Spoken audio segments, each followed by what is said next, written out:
Selamat pagi saudara, kita berjumpa dalam Light of Revival. Belajarlah berdoa.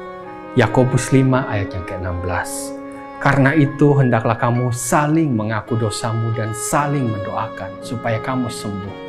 Doa orang yang benar bila dengan yakin didoakan sangat besar kuasanya.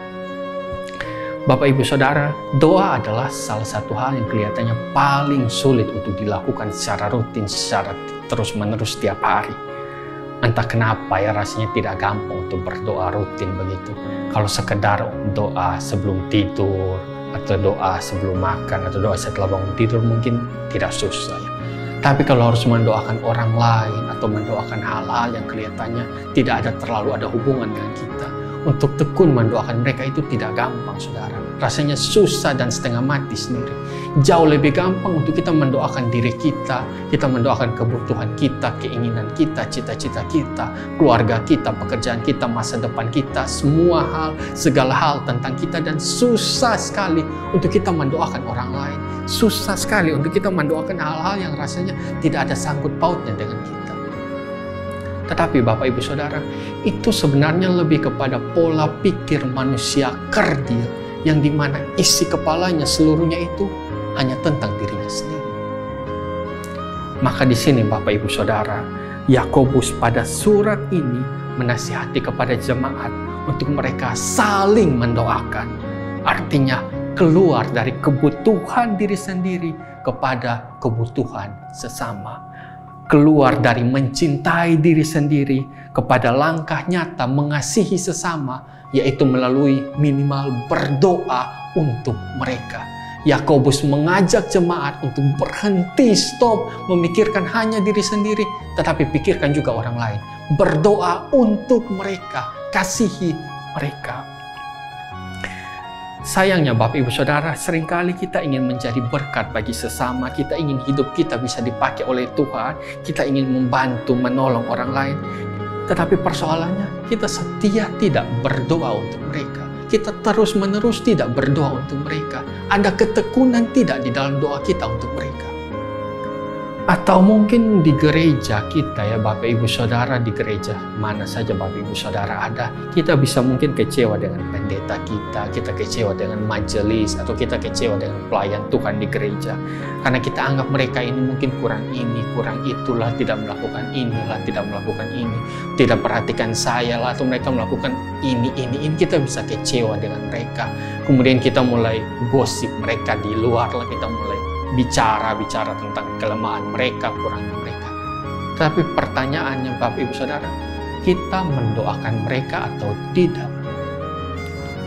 Kalau kita tidak mendoakan pemimpin kita, kalau kita tidak mendoakan pendeta kita, kalau kita tidak mendoakan para pelayan di gereja, maka atas dasar apa kita lalu berbicara keburukan mereka kepada orang lain?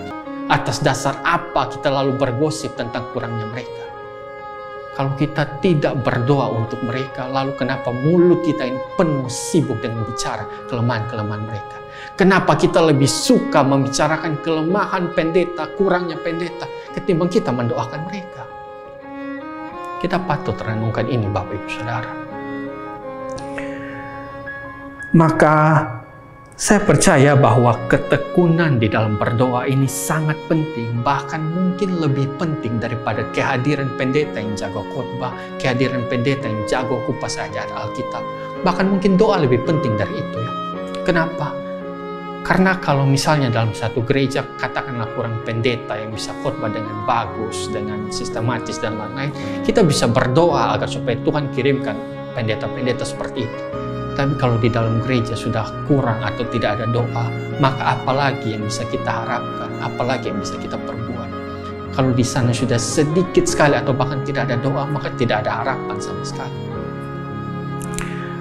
Oleh karena itu Bapak Ibu Saudara, saya percaya bahwa orang yang tekun berdoa, yang terus-menerus berdoa, mereka lah yang akan melakukan kebangunan rohani, mereka lah yang akan melakukan kebangunan yang besar, mereka lah yang akan melakukan perubahan yang besar. Dan bukan orang dengan kemampuan khotbah yang luar biasa, bukan orang yang mengerti Alkitab sekali, bukan orang yang bisa jelaskan tentang Alkitab, punya pengaruh power luar biasa, bukan. tetapi orang yang terus-menerus setia, tekun di dalam doa. Orang yang terus-menerus berdoa, memohon, meminta kepada Tuhan, agar supaya Tuhan menyatakan kemuliaan dirinya, agar supaya semakin banyak orang kenal Kristus, agar supaya semakin banyak orang yang mengenal indahnya Injil itu, Bapak Ibu Saudara, agar supaya semakin banyak orang yang melihat kemuliaan Tuhan. Orang dengan doa seperti itu, orang dengan kerinduan yang seperti itu, yang saya percaya paling bisa dipakai oleh Tuhan, yaitu orang yang terus-menerus tekun berdoa, bukan hanya untuk kebutuhan dirinya, tetapi juga untuk melihat kerinduan agar kerajaan Allah semakin tersebar di mana-mana. Saya percaya orang-orang seperti itulah yang paling akan dapat dipakai oleh Tuhan. Maka Bapak Ibu Saudara, jangan malas, jangan lalai, jangan kita menganggap enteng. Jangan pakai belas kasihan Tuhan, jangan pakai kesabaran Tuhan, jangan pakai kemurahan Tuhan sebagai alasan untuk kita malas berdoa, untuk kita enggan berdoa karena kita pikir, Tuhan ini kan maha pengasih, punya berlimpah panjang sabar dan lain-lain sebagainya. Jangan pakai kasih dan kesetiaan Tuhan untuk kita malas berdoa. Jangan pakai kemurahan Tuhan dan kesabaran Tuhan yang luar biasa itu untuk kita melalaikan pentingnya doa. Kalau kita ingin menjadi berkat bagi sesama, kalau kita ingin bisa dipakai oleh Tuhan, kalau kita ingin hidup kita menjadi berkat, maka tidak ada cara lain selain kita terus-menerus setia di dalam doa. Tidak ada cara yang lain. Karena sekali lagi, orang yang tekun di dalam doa, orang yang setia di dalam doa, orang yang mencucurkan air mata agar supaya kemuliaan Tuhan dinyatakan, orang-orang seperti itulah yang paling akan dapat dipakai oleh Tuhan. Orang-orang seperti itulah yang paling akan dapat melakukan perubahan, yang paling dapat mempermuliakan Tuhan. Kita berdoa.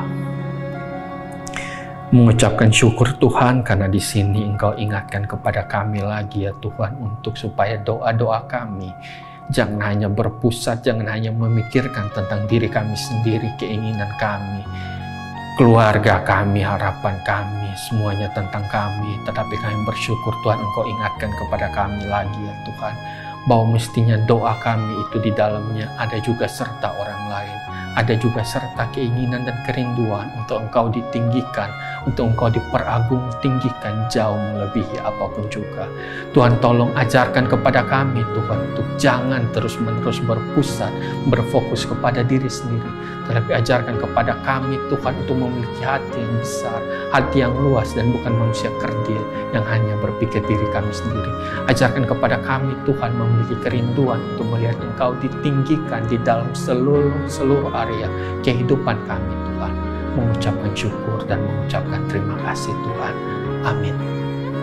Saudara, biarlah firman Tuhan ini menjadi pelita dan terang bagi kita untuk menjalani hari ini. Tuhan